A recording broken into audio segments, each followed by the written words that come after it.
prudence indeed will dictate that governments long established should not be changed for light and transient causes. And accordingly, all experience has shown that mankind are more disposed to suffer while evils are sufferable than to right themselves by abolishing the forms to which they're accustomed. What they're saying here is that people shouldn't and don't start revolutions whenever they're unhappy. They only do it when the problems are very serious, when they have tried by every possible means to resolve their grievances peacefully. When there are these serious causes, it's their right and their duty to throw off such a government. I think it's important that they say, right, it is their right, it is their duty. They're not just doing this because they want to. They're doing it because the laws of nature compel them.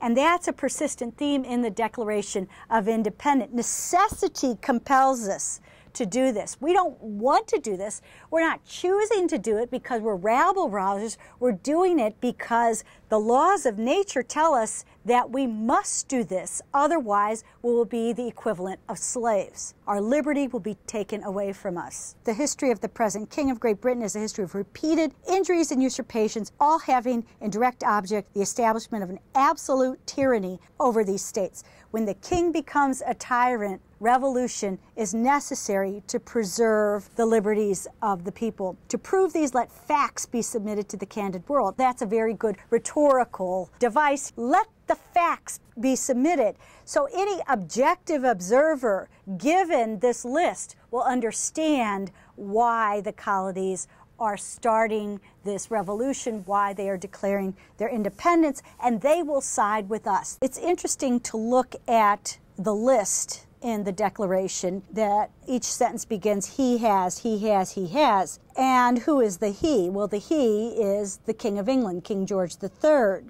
What seems inexplicable at first is why the colonists blame all these on George III. It wasn't George III, at least initially, who single-handedly imposed taxes or deprived the colonists of trial by jury or quartered troops among the colonists. It was Parliament, but it was understood that the king gave his assent to laws of Parliament and that the king theoretically had the ultimate say in approving laws of Parliament. So if George III had wanted to veto any of these laws, at least theoretically, he could have. No British monarch since the early 18th century had actually vetoed a law of Parliament, but the colonists believed that the king was their ultimate guardian and protector in Britain, and that's who they appealed to ultimately for help, and that's who they felt ultimately let them down. Also, you don't rebel against Parliament. You can only rebel